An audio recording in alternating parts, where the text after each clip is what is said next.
Ramiro Calle, ¿cuánto tiempo hacía que no charlábamos y qué ganas tenía de volver a compartir un ratito contigo? ¿Cómo estás? Pero me has dejado aquí en la estacada de la búsqueda espiritual, te has disipado como una nube al amanecer y ¿qué has hecho todo este tiempo?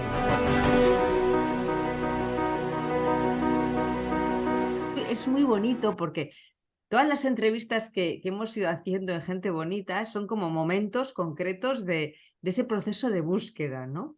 Pero llega un Exacto, momento, que es lo exacto. que me gustaría hablar contigo, que es cuando la búsqueda se detiene. Sí. Quizá para la gente que nos escuche por primera vez tenemos que poner antecedentes, ¿no? ¿Qué es la búsqueda? Vamos a empezar por ahí, si te parece, Ramiro. ¿Qué es la búsqueda? Sí, por explicarlo de una manera que pueda entenderlo todo el mundo, aunque las palabras son de muy corto alcance en este caso, pero digamos que es como un impulso, un instinto que nace en algunos seres humanos para seguir creciendo interiormente, prosperar psíquicamente, conocerse, realizarse y darle un sentido más elevado, más pleno, más revelador a la propia existencia. En unas personas, este misterioso mecanismo de la búsqueda se activa incluso a veces a su pesar y en otras personas nunca se activa, incluso son refractarias a todo impulso de buscar, de mejoramiento o de la evolución de la conciencia. ¿Y qué es lo que se busca, Ramiro? Yo creo que antes que nada buscamos, aunque no lo podamos cifrar, como digo, en palabras, en ideas, en conceptos, buscamos el sentido. E incluso, como muchas veces comprobamos que en la apariencia todo es un sinsentido, queremos comprender incluso ese sinsentido para ir más allá del mismo y encontrar el verdadero sentido. La vida, no cabe duda, es muy misteriosa, incluso muchas veces es pavorosa. Y el ser humano que tiene un poco de sensibilidad mística, voy a decirlo así, se pregunta, ¿qué es esto? ¿Por qué estoy en este escenario? ¿Tengo que jugar algún papel o ninguno? ¿A dónde voy? No solo quién soy yo, ¿para qué he nacido? ¿Para qué me he convertido en un paseante por este planeta? Y todas estas preguntas se van convirtiendo en sentimientos. Y todos estos interrogantes existenciales, hay personas que no se resignan a no encontrarles respuesta y entonces empiezan a indagar, a buscar, a moverse de un espacio, digámoslo, de nesciencia, de ignorancia, hacia un espacio de entendimiento correcto y de sabiduría. Tanto es así que hay personas que incluso ponen en riesgo tanto su vida física como mental, como social, por no querer detenerse en este viaje hacia los adentros, en este viaje hacia, por un lado, lo más íntimo y profundo de otro, pero por otro lado, en vertical, hacia lo más abierto, lo más expansivo, lo más cósmico.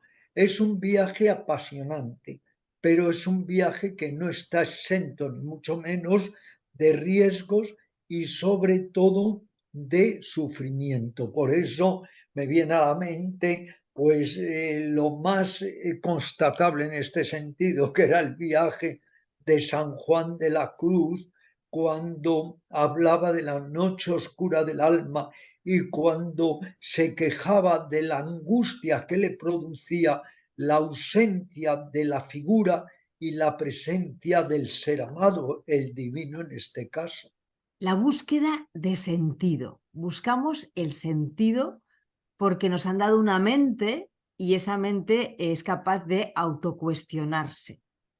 Entonces ahí empieza, fíjate que cuando antes yo tenía esa necesidad de buscar el sentido de la vida, no pensaba en una palabra que ahora tengo muy presente, o dos palabras que tengo ahora muy presentes, el control y la confianza. Cuando tú no confías plenamente en la vida, quizá esa búsqueda es la mente necesitando controlar porque no entienden qué hace aquí. Quiero decir, que yo no sé si la búsqueda se detiene en el momento en el que te dejas de identificar con esa mente controladora que necesita entender el sentido de la existencia. Yo creo que se producen dos procesos.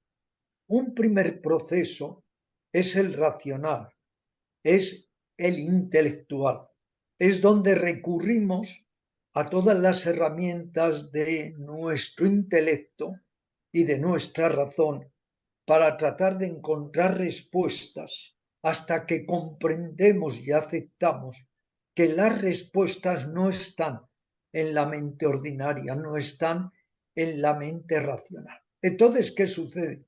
Que de la misma manera que uno puede cambiar de vehículo cuando va por tierra y llega al mar y ya ese vehículo terrestre no le sirve para cruzar el mar, tenemos que cambiar de vehículo y entonces tenemos que dejar por un lado la mente puramente racional, la mente puramente pensante, para ir poco a poco aprendiendo a entrar en la mente no pensante, que es la mente intuitiva, la mente perceptiva, la mente que está más allá de ideas, de conceptos, de palabras. Pero ese tránsito, ese cambio de vehículo de la mente pensante en la que nos han enseñado a vivir, que no es vivir, pero ese cambio hacia la mente no pensante es muy difícil, porque es como querer encontrar un agujero negro en el cerebro o un ojo de buey al infinito. Tanteamos, buscamos, nos exasperamos, nos desesperamos, nos desalentamos, desfallecemos, pero si uno es un verdadero buscador, sigue ese impulso. Cuando la búsqueda ha dado comienzo, ya nunca para, no se frena. Pero lo que hay que cambiar es cómo estamos buscando. Lo que hay que darnos cuenta es de que el pensamiento ordinario es como un perro que coge en un descampado un hueso seco, comienza a roerlo y roerlo. El hueso le hace daño, en la encía le crea sangre y el perro ilusoriamente cree que le está sacando una sustancia a ese hueso calcinado y lo que está haciendo es comerse su propia sangre. Pues llegará un momento en que uno se da cuenta que las respuestas no están en lo puramente racional, que la mente pensante está muy bien para comunicarnos, para el vivir cotidiano, para el trabajo, para leer un libro o escribirlo, pero que hay otro tipo de mente que es la no mente, que se rige por una serie de factores totalmente diferentes a los de la mente racional. Esto lo explicaba el gran psicólogo humanista Erich Fromm, como que hay por un lado la lógica ordinaria y por otro lado lo que él llamaba la lógica paradójica. En las cuestiones del espíritu, del autoconocimiento, de la realización de sí, el pensamiento ordinario tiene muy poco que hacer. Le pregunté a un maestro, bueno, entonces, ¿cuál es la labor del pensamiento ordinario? Y me contestó, el saber que tiene que suicidarse para que pueda surgir otro tipo de percepción, de cognición que realmente nos transforme, porque si no hay transformación, todo esto es un juego banal e incluso doloroso para llegar a ninguna parte. Por eso a mí me duele ver que muchas personas que dicen estar en el campo de la espiritualidad, sea el budismo, el yoga, el zen y otros, no se cuestionan si se están transformando o no. Porque si no hay transformación, ¿todo esto para qué? Lo importante es poder ir logrando esa alquimia interior que nos permita transmutar nuestras energías, sentimientos, emociones de baja calidad en sentimientos y emociones preciosos de alta calidad.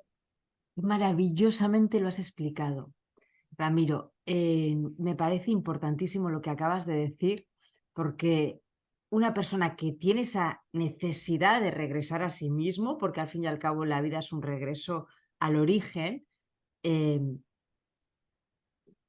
si no llega un momento en que empieza a darse cuenta de que esa búsqueda es más de lo mismo, va a estar en un bucle constante. Es decir, que llega un momento en el que descubres que el buscador realmente no existe. Yo creo que es esa mente pensamiento, o llámale ego, sano o no sano, da igual, que busca todavía perpetuarse. Y busca perpetuarse, digamos, buscando un ego espiritual o buscando respuestas que controlen el sinsentido de la vida. Pero llega un momento, como tú bien has dicho, que ese observador se cae y con él se caen todas las máscaras y hay que cambiar de vehículo.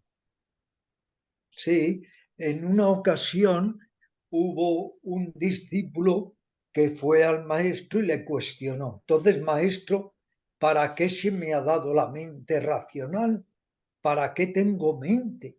Y dijo el maestro, para que la misma mente se dé cuenta de que es insuficiente y tienes que encontrar otra manera de conocer, de percibir, de sentir y en suma de transformarte. Lo que tú antes has dicho, más de lo mismo, a mí me gusta decirlo mucho eso, porque si uno se autoexamina, se siente hacia los adentros y se percata lúcidamente de que nada está cambiando, entonces es que estamos siempre en el mismo nivel, más de lo mismo.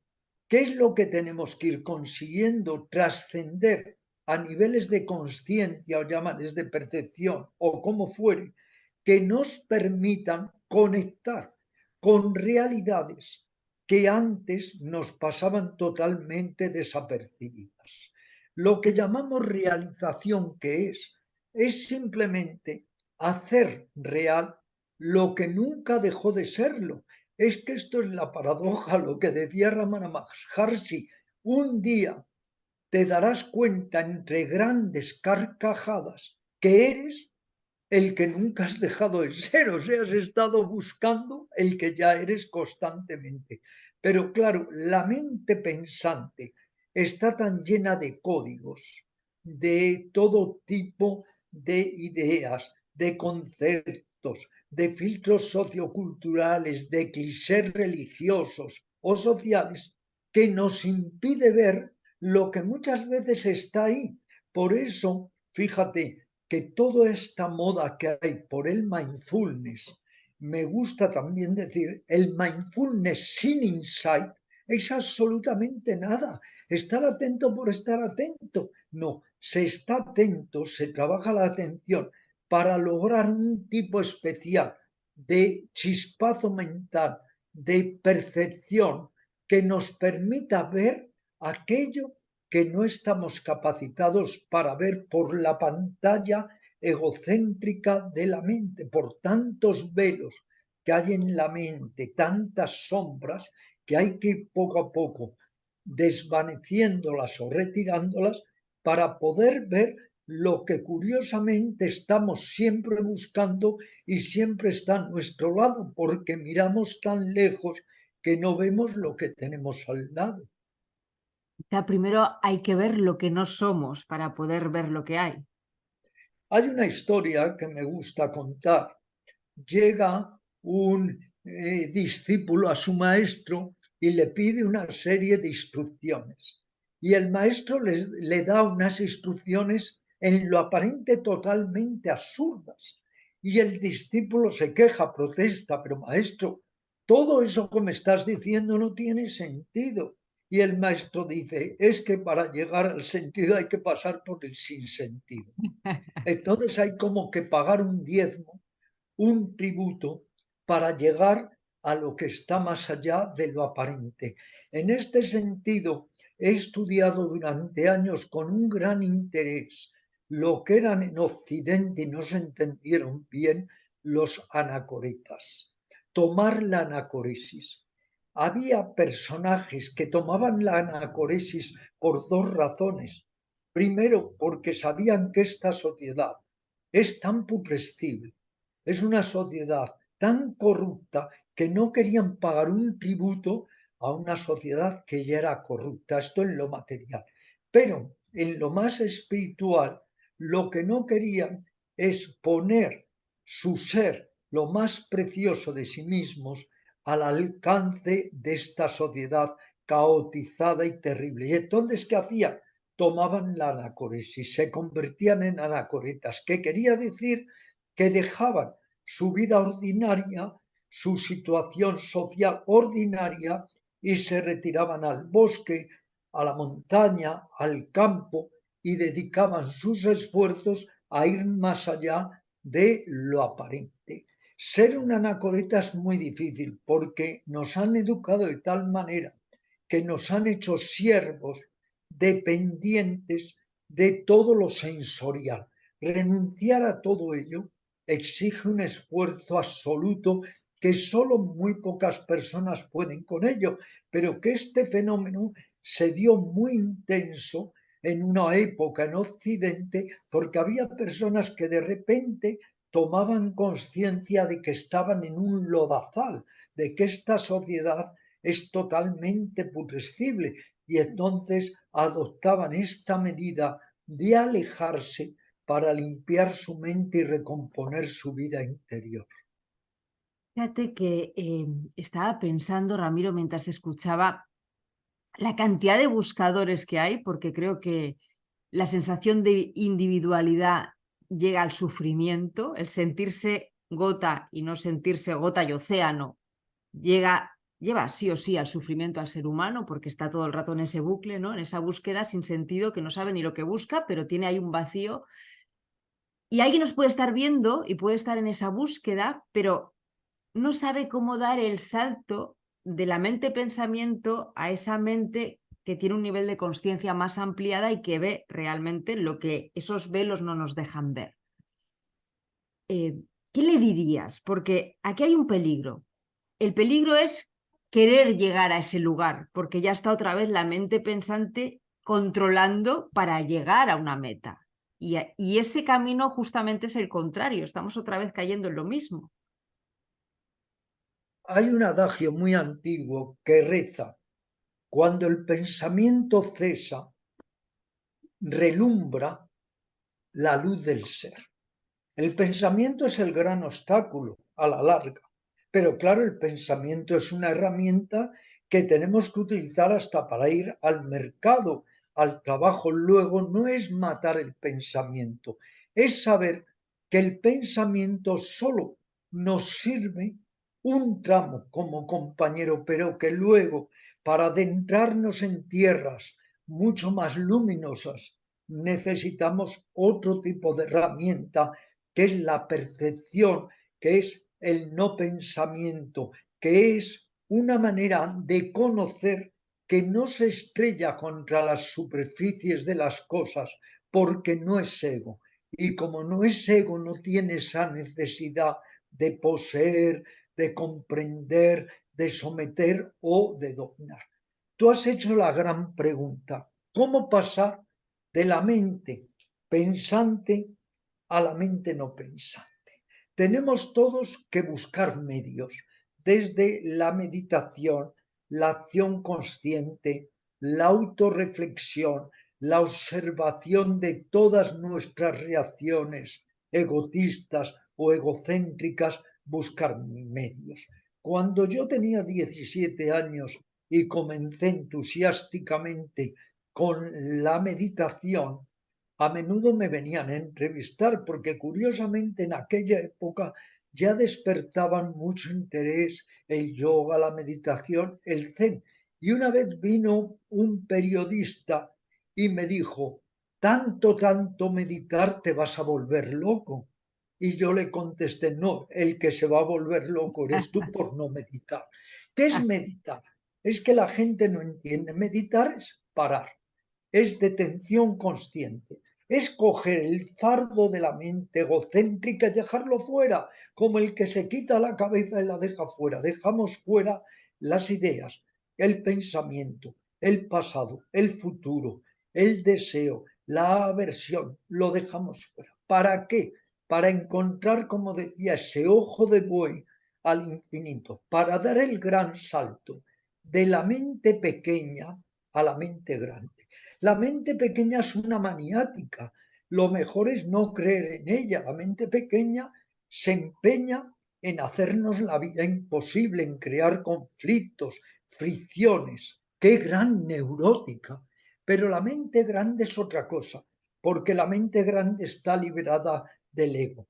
Una se mueve en los terrenos escleróticos y estrechos de lo egocéntrico y la otra se mueve en la expansión. Pero claro, como estamos en esta vida diaria y de momento tú y yo al menos no vamos a tomar la anacoresis que parezca, entonces tenemos que servirnos de la mente pequeña para la vida cotidiana, pero sobre todo aprender a encontrar ese ojo de buey hacia la mente grande, que es la mente no egocéntrica, que es la mente, llámale cósmica, la conciencia universal. Las palabras al fin y al cabo vienen de la mente pequeña, pero Totalmente, y tampoco delimitan. Sí. tenemos que fiarnos de ellas.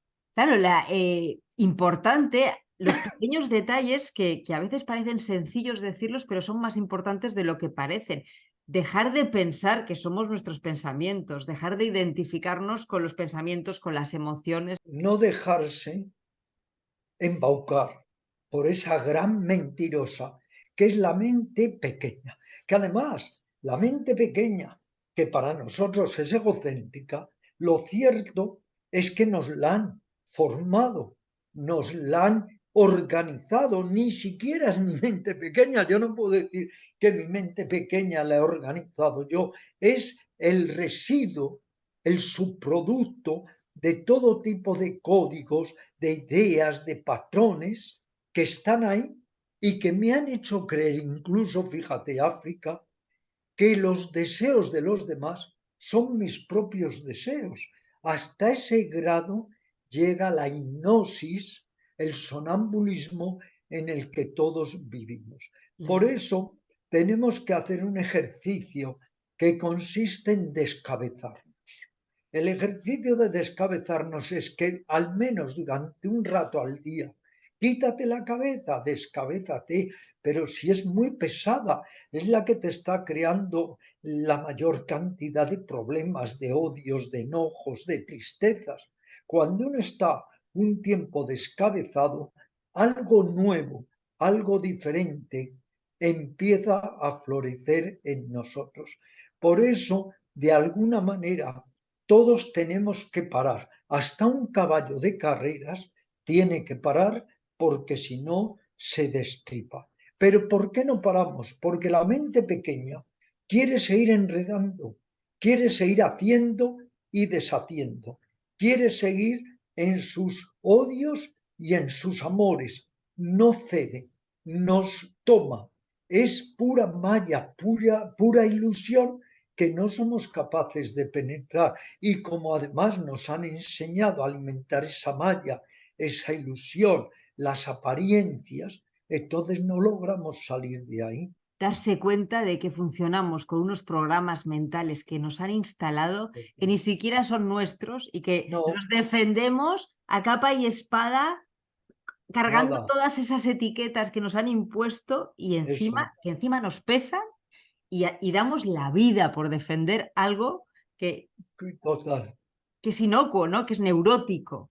Y es así como neurótico, funcionamos. Y el día que lo descubres, entras en un vacío importante que también hay que atravesar, porque ya dejas de identificarte con todas esas etiquetas, pero tampoco sabes lo que eres hasta que cruzas ese ojo que antes tú decías de buey, ¿no?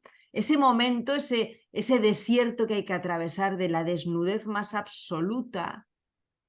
También es importante explicarlo, creo yo, Ramiro, porque sí. son las noches oscuras del alma, que gente que se enfrenta a ellas, pero si no son acompañadas en ese transitar por el desierto, también puede ser un momento muy complicado. Sí, porque mira, nos han procurado muchos asideros falsos, pero ya los hemos convertido en nuestros asideros.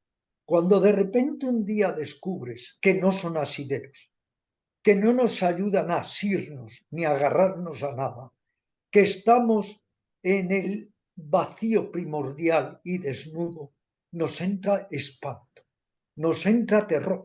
Curiosamente, tenemos lo que nunca hemos tenido. Nunca hemos tenido asideros porque eran mentales, eran falsos, pero nos procuraban una falsa o artificial seguridad.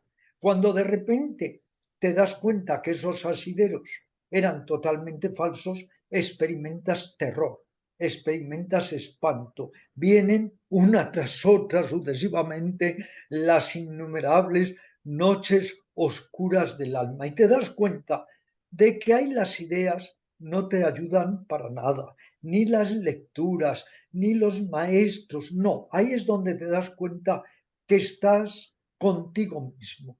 Ahí es donde te das cuenta que era cierto lo que decía Buda, tú eres tu propio refugio, ¿qué otro refugio puede haber? Y entonces, claro, puedes buscar una serie de artificios para sobrevivir, pero es llenar falsamente tus agujeros psíquicos. Entramos en lo que tú decías, más de lo mismo, más autoengaños, más subterfugios, más escapismos, más evasión. O puedes tener la intrepidez, que no es fácil, de decir no. Ahora ya no busco asideros. Ahora voy a hacer surf sobre las olas del vacío. Pero claro, eso no es nada fácil porque nos han hecho creer que estamos en un mundo seguro, cuando este mundo no es nada seguro, al revés. Cuanta más seguridad demandamos, más inseguros nos sentimos, porque la verdadera seguridad es soltarse. Y lo que decía Buda, volviendo a Buda, vale más morir en el campo de batalla que una vida de derrota, de rodillas, porque una vida de rodillas es seguir en los autoescapismos, autoengaños, subterfugios, y eso nunca acaba. Eso quiere decir que he sido neurótico a los 25 años, lo voy a ser a los 50 y si llego a los 100 voy a ser todavía más neurótico, no tiene fin. Tiene que llegar un momento donde hay que soltar. ¿Y qué hay que soltar? No solo el ego, no solo el nombre y la forma, no solo esa búsqueda absurda de esta sociedad que, como decía Krishnamurti, es lo que distingue a los mediocres, buscar la reputación. No, hay que soltar todo. Y claro, eso es extremadamente difícil. Es como si tuviéramos que hacer trapecismo sin que nadie nos lo hubiera enseñado. Luego se requiere mucho valor. Es curioso cómo, y fíjate lo que te digo, lejos de lo que pensamos, lo has dicho perfectamente, ¿no? La gran seguridad, la confianza básica se logra precisamente cuando soltamos el control. Exacto. La experiencia demuestra que cuanto más demandas seguridad, más inseguro te sientes. ¿Por qué? Porque como dijo el poeta Tennyson, lo único seguro yace en la inseguridad. Entonces, en el fondo todos sabemos que no hay ninguna seguridad, pero nos autoengañamos creyendo que la hay. En cuanto algo tambalea nuestro sueño de esa ficticia seguridad, nos sentimos aterrados.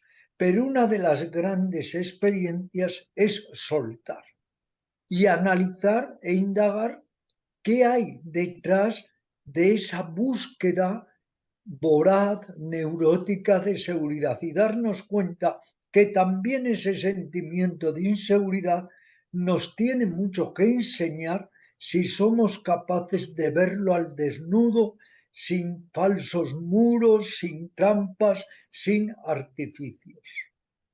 Poco se habla de una vez que se atraviesa ya ese desierto, ese vacío, eh, digamos, cuando empiezas a vivir desde esa mente no pensamiento, que tampoco es vivir desde la mente no pensamiento, porque somos seres humanos, ¿no? Pero de eso que tú llamas la mansión del silencio, ¿no?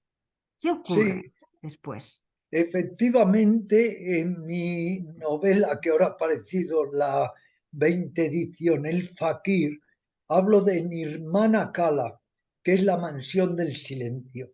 No está fuera de nosotros, no se puede encontrar ni en los Andes, ni en los Himalayas, ni en los Pirineos, está dentro de nosotros. De la misma manera que todos los dioses, todos los templos están dentro de nosotros y ahí tenemos que tratar de buscar y dar ese salto para colarnos a través del agujero negro del cerebro. Pues bien, Nirmana Kala es el cese del pasado y del futuro.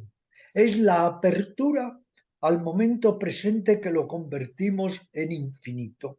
No se puede siempre estar en ese estado, pero sí podemos tener, digamos, vislumbres, golpes de luz de ese estado que nos va a ir poco a poco transformando y modificando.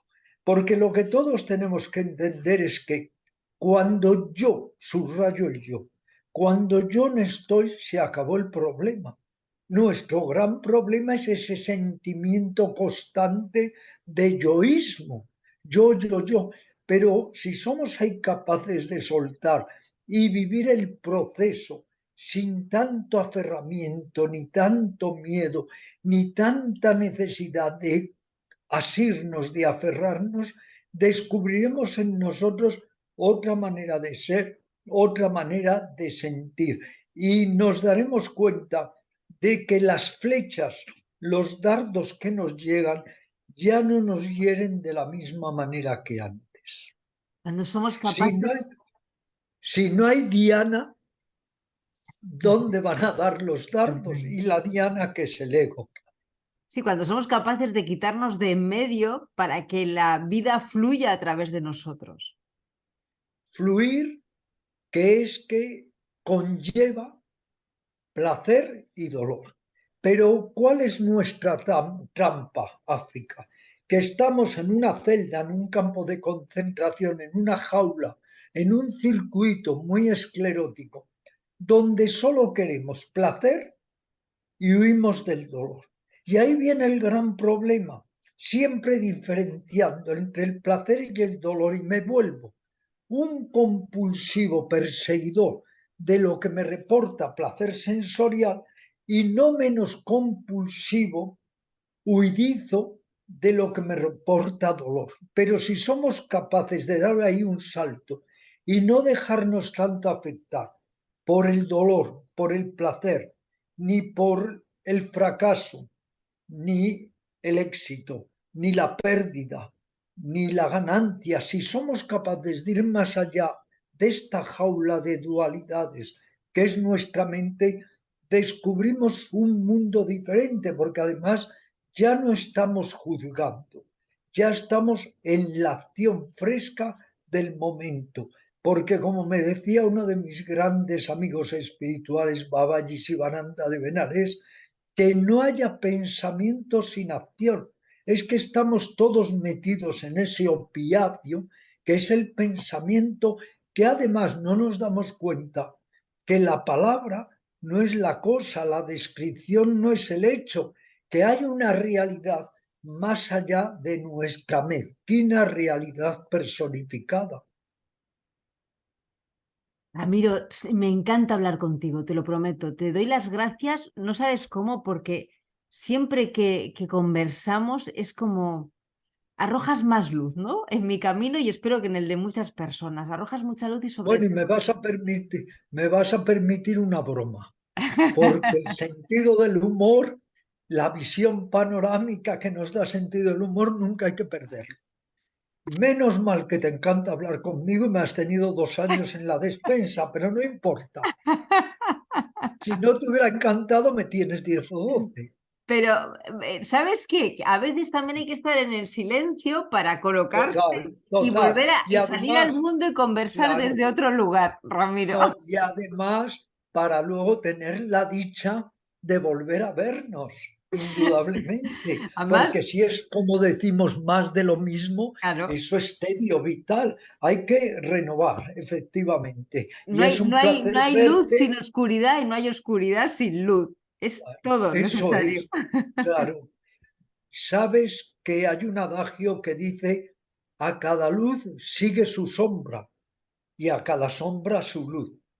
Y hay que aprender a mantener la ecuanimidad en la oscuridad y en la luz. Pero justo ayer le recomendaba a una serie de personas los espacios que me has grabado en Gente Bonita, que son maravillosos y que quedan ahí y que hay que seguir viendo, sí. Bueno, y vamos a seguir Por charlando, supuesto. si te lo pido, bueno, o sea, me siento súper honrada de que quieras No, hacerlo, no, no. lo digo en No serio. me hagas tener que luego meditar más para bajar el ego. Así que nada de apuntalar egos, ¿eh? No, sino simplemente el placer, sí, de seguir hablando y de seguir comunicándonos y un poco, pues, buscando claves, porque en realidad estamos buscando claves en este amplio universo que somos peregrinos por la Vía Láctea, que a saber Totalmente. ni a dónde vamos. Y qué importante la amabilidad con uno mismo, Ramiro, porque también Totalmente, en este proceso descubres que en nosotros está todo, todo, el bien, todo. el mal, la paz, la violencia. Entonces, estar todo el día defendiendo lo que crees ser es realmente agotador. Y cuando descubres que en ti Agotador. está todo, te relajas. Igual que tener que estar todo el día a la altura de lo que los demás expectan o tienen expectativas de ti mismo. Eso es también extenuante.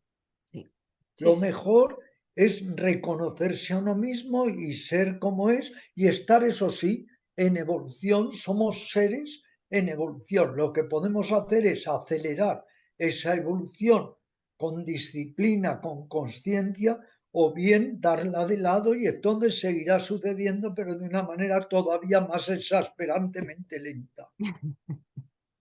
Bueno, Ramiro, Claro. que te adoro, que te quiero un montón, que muchas gracias. Que me encanta verte y que además, fíjate lo que le dijo una vez Gandhi a Tagore. Le dijo, y aunque no nos veamos, estamos unidos de corazón a corazón. Es lo que te digo yo a ti. De verdad Siempre que sí. estás presente en la cámara secreta de mi corazón. Y tú Muchos también. besos y seguimos en Qué conexión. bonito. Gracias. Gracias.